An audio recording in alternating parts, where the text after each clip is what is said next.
Temukan solusinya dalam bincang psikologi.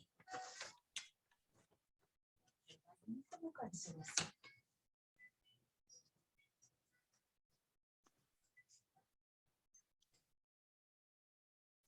103 Solopos FM Beyond Information. Hai Sobat Solopos, semangat sore menuju malam, sudah gelap di luar sana. Dan enaknya di aktivitas malam hari ini kita isi dengan aktivitas yang bermanfaat. Salah satunya adalah talk show menarik, seperti biasa di hari Senin, Bincang Psikologi bersama Himsi Solo. Ada Bapak Justinus Joko Dwi Nugroho. Selamat sore. Selamat sore Mbak Putri. Halo. Halo ya, selamat sore Mbak Putri. Selamat sore Bapak ya. Nah ini baru muncul ini ya, selamat sore. Dan kali ini nggak sendiri nih ya Pak Joko ya. Iya betul. Karena ada Ibu Anastasia Arum nih yang akan menemani kita di sore hingga malam hari nanti. Halo Ibu Anastasia. Selamat sore Mbak Putri, salam kenal. Senang nih ya rame-rame gini kita bahas sesuatu yang menarik nih Sobat Solopos berkaitan dengan menanamkan disiplin pada anak usia dini. Wah, ini tema yang menarik. Kenapa? Karena kita tahu ya, PTM ditiadakan untuk sementara waktu dan pentingnya disiplin agar apa? Agar anak ini mau kembali belajar lagi online di rumah. Benar ya Mbak Arum ya? Nah, kita ke Mas Joko dulu deh. Kenapa sih Mas mengangkat tema ini gitu ya? Apa sih urgensinya dan kenapa penting disiplin pada anak usia dini? Oke.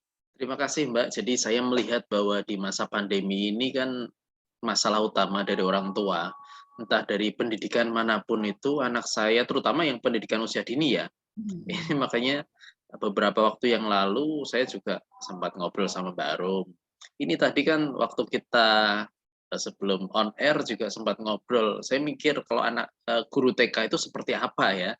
Kemudian guru-guru yang di pusat terapi atau mungkin di special child gitu ngajarinya gimana, itu yang saya masih mikir di masa pandemi. Karena kan memang apalagi sekarang kalau di Solo ya, kalau di Jogja mungkin nanti Mbak Arum yang akan cerita. Kalau di Solo per hari ini kita sudah harus menghilangkan PTM dulu sementara. Jadi karena ada kenaikan Omikron ini ya, kita harus tetap jaga prokes dan lain sebagainya sehingga PJJ jalan kembali. Nah, masalah-masalah di rumah itu yang sering saya lihat itu banyak yang terkait dengan masalah kedisiplinan ya. Jadi di sini bukan berarti mereka semua disiplin, tidak, tapi justru kebalikannya, banyak yang mereka kemudian santai-santai karena ya kalau misalnya pembelajaran atasnya seragam, bawahnya celana pendek, kemudian sambil tiduran. Ini tadi kebetulan saya juga baru aja selesai untuk memberikan perkuliahan pendidikan anti korupsi. Nah, di situ pun juga saya melihat karena kita menggunakan media Zoom ya, itu kotak-kotak hitam semua. Jadi kayak ngajar kotak-kotak. Saya nggak ngerti apakah mereka itu ada di situ setelah saya minta buka on cam, ada yang masih di jalan. Nggak tahu itu masuk berapa persen ya. Tapi yang saya salut sama mereka, mereka tetap juga melakukan disiplin ketika saya kasih stimulus, kemudian mereka harus respon di chat ataupun mereka lewat Mentimeter itu mereka kemudian merespon. Artinya mereka berusaha untuk disiplin. Tapi kalau anak itu kan naik turun, apalagi anak berkebutuhan khusus, kemudian anak usia dini gitu ya.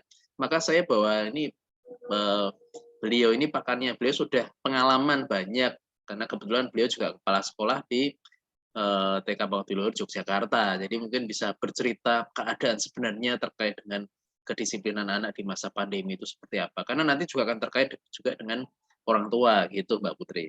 Oke, menarik banget. Jadi memang pentingnya urgensinya bahwa saat ini tantangannya adalah PJJ, benar ya? Bagaimana supaya anak-anak ini bisa mau kembali belajar lagi, menikmati lagi proses belajarnya, apalagi untuk anak-anak di usia dini atau PAUD. Nah, selama ini masalah-masalah yang sering ditemukan orang tua itu seperti apa sih, Baru? Yang selama ini sering dikonsultasikan gitu, sehingga penting banget nih, disiplin ini penting gitu. Oke, sebenarnya kalau permasalahan disiplin itu sebelum pandemi pun itu juga bermasalah. Apalagi kan untuk anak usia fase pertama mereka, terutama untuk anak-anak yang TK itu kan sebenarnya belum sekolah ya, mereka baru latihan persiapan untuk menuju yang sekolah sebenarnya. Nah, disiplin ini memang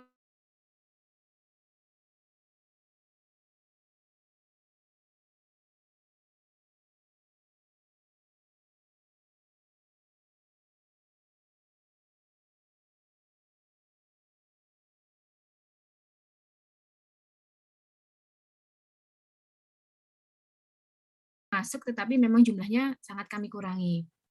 Nah, untuk kedisiplinan ini memang yang pertama itu kita ajak anak-anak untuk bicara, Mbak. Jadi kita bikin kesepakatan. Itu yang memang kadang itu yang loose ya, Mbak ya. Jadi peraturan itu hanya dari satu pihak, dari orang tua aja atau dari sekolah aja atau dari guru aja. Tapi kalau kesepakatan itu dicapai dengan dari dua pihak, itu akan lebih mudah dijalankannya kayak gitu, Mbak.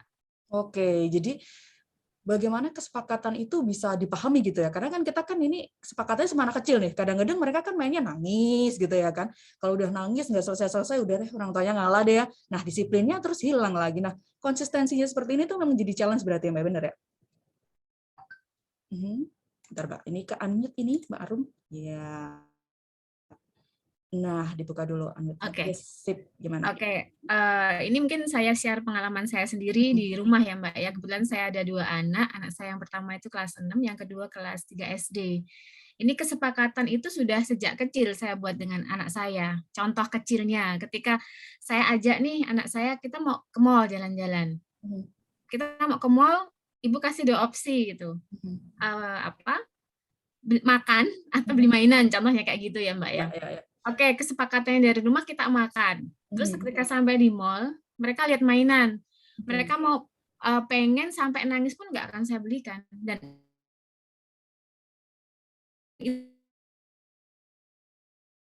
itu beneran, Mbak.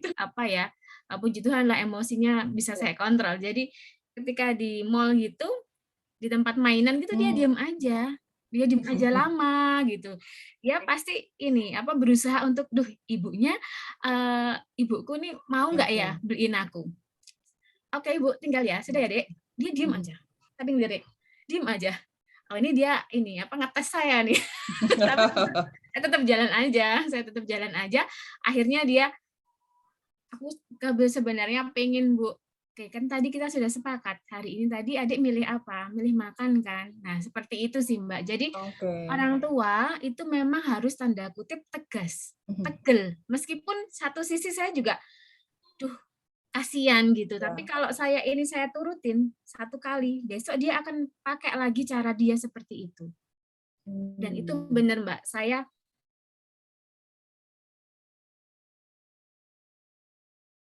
ketika orang tua itu di sekolah, mama sekarang pakai buat kesepakatan. Kalau mau pergi itu apa kesepakatannya? Oke, kesepakatnya cuma beli es krim. Kalau sampai di mall atau sampai mana dia pengen beli yang lainnya, jangan diturutin. Dia mau nangis, mau gulung-gulung, mau apa sudah diemin aja. Itu tinggal kuat-kuatan. Kalau mama pengen anaknya itu oke, dan kesepakatan itu bisa jalan terus, mama ya harus kuat. Dan puji Tuhan, setelah itu laporan namanya. Iya, Miss, bener, Miss. Gitu. Ternyata bisa gitu ya. Karena orang tua tuh belum dicoba. Repot gitu. Dan nggak mau malu biasanya. Nanti malu, Miss, anak saya teriak-teriak kayak gini-gini. 1 kali nggak apa-apa. Kita memang harus tegas sih, Mbak. Jadi sama anak itu kalau kita tegas itu bukan berarti kita nggak sayang. Tapi ini kan demi kebaikan si anak nantinya. Karena dari kecil ketika kita turutin terus nih apa yang dia mau, sampai besar dia bakalan minta beliin mobil, kalau nggak beliin mobil dia nggak mau sekolah. Nah itu sebenarnya harus berefleksi nih orang tua. Waktu kecilnya dulu gimana dia mendidik si anak gitu. Jangan sampai apa saja yang diinginkan oleh anak itu diturutin terus. Nah itu Sobat Solopos menarik ya. Jadi sejak dini bahkan anakku sudah dihadapkan untuk berkomitmen untuk mengambil keputusan ya. Ada pilihan-pilihannya nih. Kalau ke sini nggak boleh beli, tapi makan aja gitu. Jangan sampai orang tua juga harus tegas. Jangan sampai nanti anaknya nangis terus aduh kasihan dibeliin. Nah, itu justru yang kurang mendidik ya nantinya ya. Iya, betul. Oke. Nah, ketegasan dari orang tua untuk membentuk sikap disiplin. Kalau dari Mas Joko sendiri melihat pentingnya pendidikan usia dini saat ini itu gimana sih Mas Joko? Kalau saat ini dilihat dengan case-case yang ada, apalagi saat ini kan orang tua juga harus bekerja begitu ya, bekerja sembari menjaga anaknya juga ngajarin, itu gimana Mas Joko lihatnya? Ya, jadi ketika kita bicara mengenai anak usia dini ini menarik. Jadi kalau tadi Mbak Arum cerita kalau nggak diturutin gulung-gulung, memang di anak-anak yang usia sampai 6 tahun atau mungkin sekitar 5 sampai 6 tahun lah, masa-masa golden age itu, anak itu kan masih belum tahu yang namanya norma ya, Mbak. Jadi mereka nggak tahu mana yang boleh, mana yang tidak. Yang mereka tahu itu hanya senang aja gitu kan. Ya. Nah, dengan mereka gulung-gulung dan lain sebagainya, itu adalah sebuah fase tantrum. Jadi di umur-umur itu kalau mereka tantrum, melakukan perilaku tantrum itu wajar. Cuman banyak orang yang mengatakan, wah ini anak ini nakal, anak ini apa. Tidak. Mereka menggunakan tantrum itu untuk apa? Untuk mendapatkan apa yang dia suka. Kita kembalikan lagi pada hakikat manusia. Manusia itu kalau ada yang mudah, kenapa harus susah ya? Itu. Jadi dia akan berusaha mencari cara. Dan yang dilakukan oleh Mbak Arum itu memang juga seyogyanya. Walaupun Mbak Arum dari Jogja, ya mungkin langsung mengedepankan seyogyanya, ya kita harus disiplin dan konsisten. Itu yang paling penting ya. Karena saya rasa semua orang tua sudah berusaha untuk disiplin, tapi konsisten enggak? Nah itu yang menjadi penekanan kita. Karena anak sekarang ini pinter Mbak Putri. Jadi mereka itu ngelihat bahasa nonverbal kita. Walaupun kita ngomong enggak, tetapi muka kita itu ragu-ragu, mereka menangkap kok. Mereka pinter banget untuk ke arah sana ya. Jadi bagaimana caranya untuk meluluhkan, itu nanti dengan orang tuanya, belum sama eyangnya. Nah ini tantangan yang lebih besar lagi ya. Sehingga nanti kalau ada ketidakkonsistenan antara orang tua dengan anggota keluarga yang lain, ya anggota keluarga yang lain itu bisa eyang, bisa kemudian mungkin ada saudaranya di situ, atau mungkin asisten rumah tangga, itu nggak sinkron, ya dia akan selalu mencari celah. Jadi di mana di situ ada yang kendor. Kalau saya sih sederhana Mbak, biasanya ngelihat klien-klien gitu kan, namanya orang tua ataupun eyang atau apa yang konsultasi itu, mereka mesti akan menampilkan sisi terbaiknya. Jadi yang sederhana yang kami lakukan itu, saya cuma ngamati anak ini diajak masuk, nanti dia cenderung kurang ajar sama siapa. Nah, yang dia lebih kurang ajar ini patut kita curigai, jadi suspek ya. Makanya harus kita gali lebih lanjut. Nah, kalau sampai usia 5-6 tahun tadi, golden age tadi ya, itu kita tidak melatih anak untuk disiplin, lewat disiplin dan konsisten tadi, maka jangan salahkan ketika fase berikutnya, karena ada unfinished business di fase berikutnya ini akan terbawa di fase berikutnya ya, sehingga mereka kemudian seakan-akan non sewu dalam tanda kutip seperti tidak tahu aturan. Dan yang sering dilakukan oleh masyarakat adalah mereka melihat hasilnya, tapi bukan prosesnya. Ya, jadi kadang-kadang anak itu kelihatan kurang ajar, kelihatan tidak tahu aturan. Belum tentu loh dia memang kurang ajar, tapi mungkin dia belum paham. Nah, kenapa belum paham? Ya karena orang tua ataupun lingkungan rumah tidak membiasakan itu tadi. Karena mereka terlalu sibuk, apalagi kalau di masa pandemi, ya mereka bekerja di rumah. Tetapi apakah mereka terkonek secara hati? Atau mereka hanya jejeran saja? Beda loh Mbak, ya jejeran saja atau tidak ya. Jadi jejeran nggak apa-apa, tetapi mereka juga harus ada komunikasi, harus terkonek secara hati, itu hasilnya akan berbeda. Jadi memang masalah disiplin ini untuk anak-anak dini itu memang luar biasa. Penting banget kalau menurut saya ya, karena menjadi dasar banget.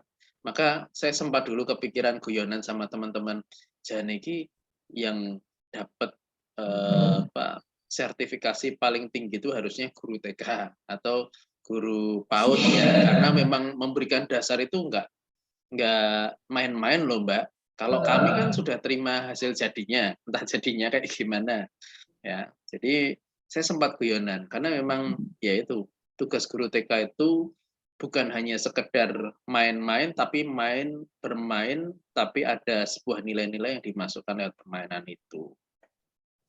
Oke, menarik sekali nih ya. Jadi tugas guru TK untuk mendisiplinkan PAUD ini ya, ini sangat luar biasa manfaatnya juga.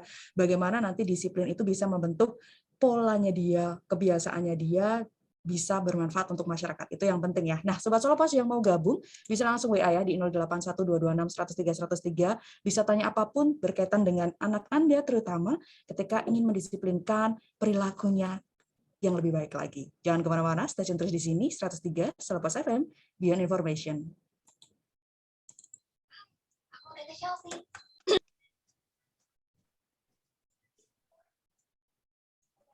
Oke, Sobat Salopos, masih di Bincang Psikologi bersama dengan Pak Joko serta Bu Arum nih ya, yang membahas tema yang cukup menarik kali ini berkaitan dengan disiplin pada anak usia dini. Karena tema yang menarik, ini langsung ada Sobat Salopos yang WA nih ya, di 081226 103 103, 2 WA tapi tidak ada namanya. Nggak apa-apa ya. Pertanyaan pertama nih untuk Bu Arum nih, kayaknya pas ini ya. Gimana ya Bu caranya supaya anak saya itu bisa disiplin dalam penggunaan gadget. Apalagi anak saya ini masih 3 tahun. Alasannya selalu ada aja, untuk sekolah, untuk sekolah. Pinter ini nih. Jadi gimana cara mendisiplinkan supaya tetap bisa pakai gadget sesuai pada porsinya? Gimana itu, Bu Arum? Oke, Mbak Putri, terima kasih pertanyaannya. Nah, sekarang saya juga jadi ingin tanya nih, kalau usia 3 tahun, dia alasannya sekolah-sekolah, itu orang tua kan pasti tahu nih, durasinya sekolah itu berapa jam. Pasti kan juga didampingi. Ya. Nah, jadi orang tua nih kuncinya, Mbak. Kalau anak usia 3 tahun, apalagi masih mungkin kelompok bermain ya, Ya, betul. mengajar kelompok bermain. Jadi yang pertama adalah orang tua harus benar-benar kontrol berapa jam durasinya si anak ini boleh pakai gadget. Kemudian cara yang kedua yang mudah itu adalah menjauhkan si gadget itu dari si anak.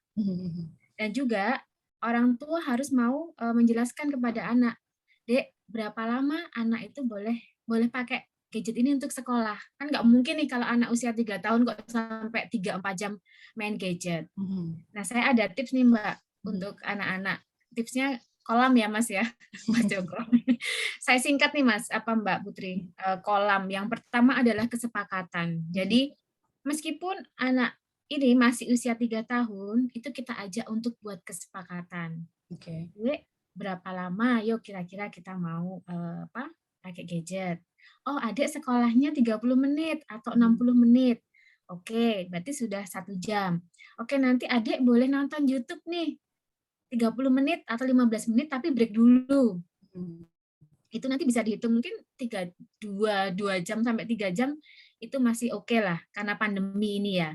Itu yang pertama buat kesepakatan. Kemudian yang kedua, outdoor activities. Kalau memang memungkinkan, ajak si anak ini untuk beraktivitas di luar rumah, tapi tetap prokes.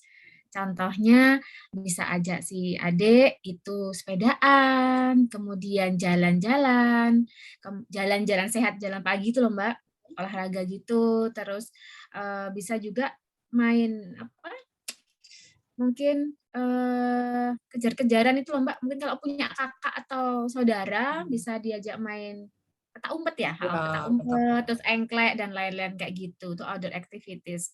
Kemudian L, di sini L-nya itu adalah literasi. Jadi kita gunakan waktunya itu untuk membacakan buku cerita. Ini Mbak Putri, yang baru digalakkan dari pemerintah juga untuk anak-anak usia dini supaya mereka mencintai buku terutama. Jadi orang tua bisa membacakan buku cerita untuk anak-anak gitu. Itu L-nya. Dongeng gitu lah ya. Ya, didongengin. Jadi memang dari riset itu kan anak yang sering didongengin itu biasanya intelijensinya juga akan lebih tinggi. Mereka punya imajinasi juga yang lebih bagus gitu dibandingkan dengan anak yang jarang didongengin begitu. Dan juga untuk ketertarikan mereka membaca itu akan lebih, Mbak, kalau mereka sering didongengin. L literasi. Kemudian AM-nya di sini adalah alat main. Jadi ketika si mamah nih, adek main jamnya sudah habis nih, kan sudah sepakat nih, contohnya sudah 2 atau 3 jam. Udah dek, sudah selesai, oke sekarang kita main yang lainnya. Nah mainnya itu main di dalam rumah, seperti kita kembali seperti zaman saya ya Mbak, mungkin zamannya Mbak Putri sudah beda lagi ya. Sudah tahu dakon belum? Tahu dong. Ya, main dakon, terus main bekelan, terus diajain monopoli meskipun anak 3 tahun mungkin belum bisa baca, tapi dia kan sudah mengerti simbol-simbol ya. Itu malah sekalian jadi pra literasi untuk anak-anak usia dini. Jadi orang tua itu, jadi ketika orang tua itu tanda kutip melarang atau mencoba untuk mendisiplinkan, kita juga harus prepare nih. Kita harus menyiapkan nggak pegang gadget pakai A, B, C, D, E kayak gitu. Ada senjata-senjatanya sendiri gitu ya? Yes, betul sekali. Karena anak itu cerdas sekali loh, Mbak. Benar, anak itu cerdas sekali. Ketika kita nggak siap A, B, C, D, iya kan nanti pinter banget. Gimana betul. caranya bisa dapetin gadget lagi. Nah, ini tadi berkaitan dengan anak yang cerdas juga nih, Bu Arum. Ada pertanyaan berikutnya ini menanyakan gimana ya caranya supaya disiplin tuh kesannya nggak nakut-nakutin. Soalnya anak saya tuh kalau mau disiplin harus diomongin takut sama Pak Polisi, nanti bisa dipistol sama Pak Polisi. Nah, ini sebenarnya disiplin yang benar atau gimana nih? Menarik ini ya, ada dari Ibu Ana. Tapi memang benar ya Bu Arum ya, kadang-kadang kan untuk disiplin kan cara cepatnya nanti disuntik dokter loh, gitu. Nah, itu memang jalan tercepat, tapi efeknya juga jadi nggak bagus. Apa-apa tuh kalau yang instan kan nggak bagus. Nggak bagus ya, benar. Iya, jadi memang orang tua itu harus menjelaskan meskipun agak panjang kali lebar ya, Mbak. Kenapa sih, Dek, kok katakanlah sekolah PTM nih, kenapa sih kok kita nggak boleh datang terlambat? Oh, nanti kalau datangnya terlambat, adik kehilangan waktu bermain loh sama temennya. Nah, seperti itu. Jadi kita sebagai orang tua itu juga harus ngasih penjelasan itu yang jangan dianggap mereka itu tanda kutip nggak tahu apa-apa. Jadi kita anggap mereka itu juga mengerti, dan kalau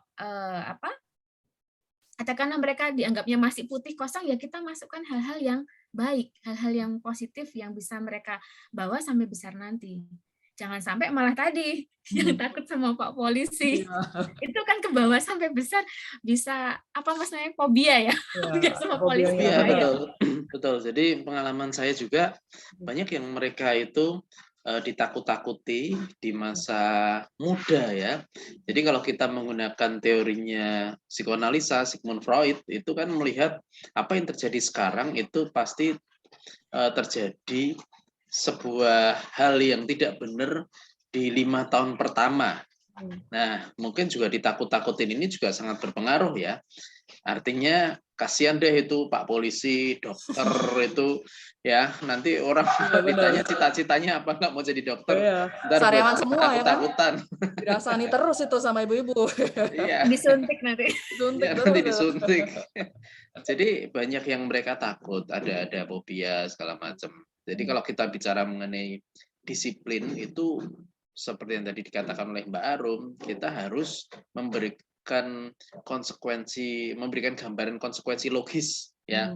Karena anak itu sebenarnya bisa diajari pemikiran logis ya, walaupun mereka masih terbatas. Tapi ya kita menggunakan bahasa mereka, artinya bahwa jangan menggunakan bahasa-bahasa yang rumit-rumit ya, tetapi yang ada di sekitar. Misalnya, kenapa kok kamu main game harus tidak lama-lama ya, maksimal segini, karena kamu kalau begini terus kan nanti sininya pegel toh, kamu udah ngerasa pegel belum ya lehernya. Nah, nanti kalau kamu tambah lama tambah pegel, kalau pegel kamu nggak bisa tidur nyenyak, nanti kalau nggak bisa tidur nyenyak kamu kurang istirahat, badanmu drop, nanti penyakit masuk. Jadi hal-hal sederhana semacam itu yang mungkin juga perlu diberikan gambaran pada anak. Bukan berarti yang namanya memberikan disiplin itu harus menakut-nakuti ya. Sekali lagi juga ada juga anggapan bahwa kalau disiplin itu harus dengan kekerasan. Kalau zaman dulu ada kemoceng lewat, kemudian ada cubitan dan lain sebagainya. Nah, itu kalau dari Kak Seto sudah masuk kekerasan pada anak itu ya. Dibentak aja itu masuk. Tapi ya kalau bagi saya sih sederhana saja. Bentak ya ada suatu titik, orang tua kan juga manusia biasa ya, kadang-kadang kan juga lepas. Psikolog aja kadang-kadang juga lepas. Tapi yang paling penting adalah kita memahami, sadar dulu, aware. Oh, saya kayaknya udah mau marah nih, mending saya agak menjauhi dulu. Nah, saatnya ini juga kesempatan kita, big opportunity, agar kita kerjasama dengan orang lain, terutama orang yang terdekat. Misalnya kalau ibu-ibu, tadi Bu Ana ya kalau nggak salah yang nanya ya, Bu Ana kerjasama dengan suaminya, atau mungkin kerjasama dengan siapa, Pak, gantiin Pak, daripada saya nanti meledak lawan dia gitu. Yang paling penting anak merasakan konsisten, kalau nggak boleh itu ya nggak boleh, tapi jangan hanya kita bicara mengenai nggak boleh. Alasannya apa? karena banyak sekali masalah-masalah yang menjadi salah kaprah orang tua. Ya pokoknya nggak boleh lah. Kenapa nggak boleh? Anak sekarang itu sering tanya, kenapa nggak boleh? What is your reason gitu? Ya mereka cuma bilang nggak boleh ya nggak boleh. Udahlah, pokoknya ya nggak boleh ya nggak boleh. Dan ketika melarang pun tidak ada solusi. Kalaupun kita melarang, kita juga harus memikirkan beberapa solusi. Misalnya, kamu nggak boleh main. Sedangkan anaknya ini adalah anak yang kinestetik, ya, secara modalitas. Ya beri dia kesempatan, kayak misalnya tadi poinnya Mbak Arum tadi, outdoor activity. Dia tetap melampiaskan energi-energi itu, tapi dengan cara yang positif. Atau mungkin dengan literasi tadi ya, literasi baca, itu orang-orang visual sangat suka. Atau mungkin melakukan sesuatu, misalnya main dakon, itu bagi orang kinestetik sangat luar biasa. Jadi jangan hanya melarang, tetapi juga berikan solusi pada mereka. Ibarat kalau kita punya orang tua itu kan mau kemana-mana juga udah susah. Betul. Jangan asal melarang, tapi mau beri solusi. Misalnya, oke, tak ajak main sebentar atau tak ajak keluar muter-puter gitu. Bagi mereka udah seneng, ya sama juga dengan anak gitu kan. Oke, menarik nih soal pos ya. Jadi jangan mentah-mentah diterima gitu ya. Nanti kalau kamu nggak bisa ini dimarahin Pak Polisi. Itu adalah cara yang keliru, pembiasan yang keliru. Nanti ada efek jangka panjangnya. Ada tips yang menarik dari Mbak Arum tadi ya. Ada kolam, kemudian ada konsistensi yang penting juga untuk pengembangan disiplin anak. Kita akan lanjut lagi di sesi terakhir mengenai gimana sih caranya kita memahami sifat kritis si anak PAUD ini supaya tetap disiplin. Nah, tunggu dulu ya. Sabar dulu karena ada beberapa para yang mau lewat ini. Dan stay terus di sini 103 Selapos FM Beyond Information.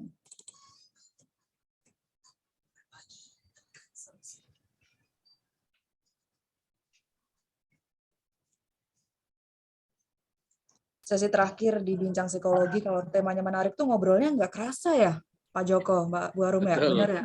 Karena temanya tuh relate, jadi mengalir gitu aja ya. Nah, sesuai yang dijanjikan tadi di sesi sebelumnya, kira-kira nih Bu Arum, kan memahami kritis anak-anak PAUD yang sekarang tuh beda mungkin ya sama anak-anak usia dini yang katakanlah 3 tahun atau 5 tahun, karena yang sekarang tuh lebih banyak tanya, banyak rewelnya gitu. Apa sih tipsnya gitu Bu Arum ya, supaya kita tetap bisa konsisten mendisiplinkan mereka sebagai orang tua?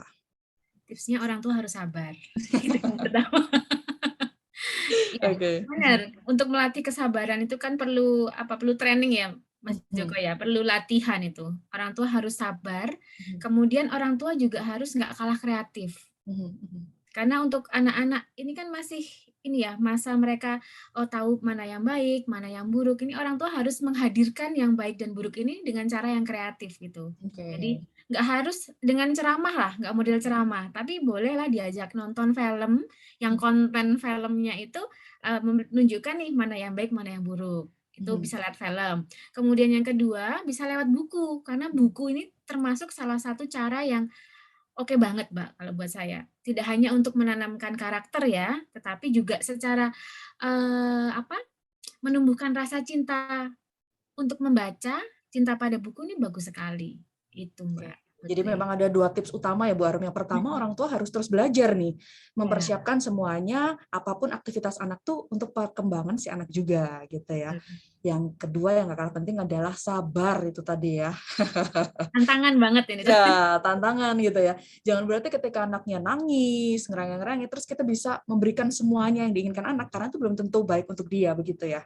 Yes, ya begitu. Lulus nih jadi parents nih. Waduh, amin gitu ya. Aduh. Nah, Mas Joko, Pak Joko, ini kan di sesi terakhir ini jadikan reminder nih untuk para orang tua yang ingin anaknya disiplin. Gimana dan harus apa yang dilakukan. Itu dulu yang penting. Ya, ketika kita menjadi orang tua itu kita harus sadar dulu. Ya. Sadar kalau di depan kita itu ada banyak hal yang harus kita pelajari. Makanya tadi Mbak Rum mengatakan kita harus kreatif, kita harus belajar. Itu dalam diri kita sebagai seorang individu, termasuk nanti ketika kita sudah menjadi orang tua, ini wajib dilakukan. Kemudian apabila tadi kita juga melihat dalam situasi tertentu harus sabar, makanya di Jogja itu banyak orang sabar karena banyak makan mbok sabar itu ya. Mbok sabar itu. Jadi kalau orang marah ya mbok sabar aja makan ayam gorengnya. Just a joke ya. Jadi ketika sabar Saya hanya ingin memberikan sebuah trik aja bagaimana kita sabar. Satu, itu kita harus punya angry management. Angry management sederhana aja. Sadari dulu, kembali lagi sadari your awareness about your body signal ya. Jadi apakah kita merasa tubuh kita mengirimkan sinyal-sinyal bahwa emosi kita sedang nggak stabil. Misalnya napas pendek-pendek, kalau orang Jawa bilang besesek dan lain sebagainya. Kalau kita sudah mulai merasakan itu, ya kita harus sadar dulu. Yang kedua, siapa sih yang membuat kita menjadi kayak gini? Oh, anak saya itu tuh. Setelah tahu sumbernya, baru kemudian kita melakukan grounding, tarik nafas panjang, tapi sambil menjauhi sumber yang membuat kita emosinya nggak stabil ini. Nah, sampai titik di mana kita akhirnya sudah bisa lebih sabar lagi, ya. Baru kemudian kita selesaikan masalah. Jadi, ketika kita emosinya masih belum stabil, jangan selesaikan masalah karena nanti akan menambah masalah. Terus gimana itu disendiriin? Berarti nggak ada yang nemenin. Ya, mungkin kita bisa kerjasama dengan orang lain, misalnya gantian sama suaminya atau apa-apa. Tolong pegang dulu dan lain sebagainya. Kemudian yang kedua itu kita menggunakan pendekatan dari NLP yaitu reframing. Artinya bahwa kita mencoba melihat dari sisi lain, melihat dan menganalisa. Ketika saya melakukan ini, pasti ada sebuah konsekuensi. Kalau saya memanjakan, ya orang sayang itu tidak selalu kita harus menuruti semua. Justru itu membunuh pelan-pelan. Karena ya contoh sederhana saja. Anaknya di pinggir di pinggir sumur, di mana ini rentan jatuh. Apakah kita akan diam saja, kemudian, Dek, jangan ya, tolong mundur ya, selak nyemplung nanti ya. Kita harus do something. Pegang tangannya, tarik. Walaupun itu mungkin bagi anak ngerasa nggak enak, tetapi paling tidak ini membuat dia menjadi safe ya terkait dengan hal ini. Ya, sometimes kita harus melakukan itu demi kebaikannya dia di masa depan. Itu Mbak Putri. Menarik sekali nih. Ini dari Mas Joko ya, dari Pak Joko, berbagai cara dilakukan untuk orang tua agar lebih bisa mengontrol anaknya dan mendisiplinkan mereka. Terakhir, tentu Bu Arum dong nih ya. Closing statement nih Bu Arum, mendisiplinkan pada anak usia dini. Apa next dan harapan selanjutnya dengan tema kita hari ini? Nah, ini sebagai closing statement. Biasanya kan Mas Joko bosen lah ya. Sekarang gantian Bu Arum deh nih. Yo Bu, gimana Bu? Oke. Kuncinya itu di orang tua. Jadi anak kita mau seperti apa nantinya itu tergantung dari orang tua. Jadi kunci utama untuk mendisiplinkan anak adalah parents atau orang tua. Wah, luar biasa ya. Jadi sebagai orang tua harus berkomitmen untuk mendisiplinkan anak-anaknya. Tadi Mbak Arum sudah berbicara mengenai tips kolam, terus angry management dari Mas Joko, dan banyak lagi yang pastinya tujuannya adalah untuk tumbuh kembang anak yang lebih baik. Betul begitu ya? Oke, terima kasih sekali Bincang Psikologi di edisi hari ini ya, hari Senin 7 Februari 2022. Terima kasih Pak Joko, lain kali ajak Bu Arum lagi ya, kita bahas tema-tema yang menarik ya. Ya, Bu Arum ini banyak sekali kasus-kasus yang mungkin juga dialami oleh para Sobat Solo Pos. Nah, mantap. Nanti kita ngobrol-ngobrol lagi ya Bu Arum ya, di next kesempatan lainnya. Oke, mantap. Thank you semuanya, selamat beraktivitas kembali ya. Nah, itu tadi Sobat Solo Pos obrolan kita di malam hari ini. Seru banget ya. Dan jangan lupa untuk selalu sayangi anak-anak Anda dengan cara mendisiplinkan ya, karena semuanya demi tumbuh kembang anak. Saya pamit dulu, ketemu lagi di minggu depan. Sampai jumpa, stay tune terus di 103 Solo Pos FM, Beyond Information. Bye-bye. Terima kasih, terima kasih. Ya. Dadah. Thank you Mbak Arum ya. Next time kita lagi ya. Ya, boleh minggu depan ya. Tema-tema menarik. Makasih. Thank you Mbak Putri. Ya.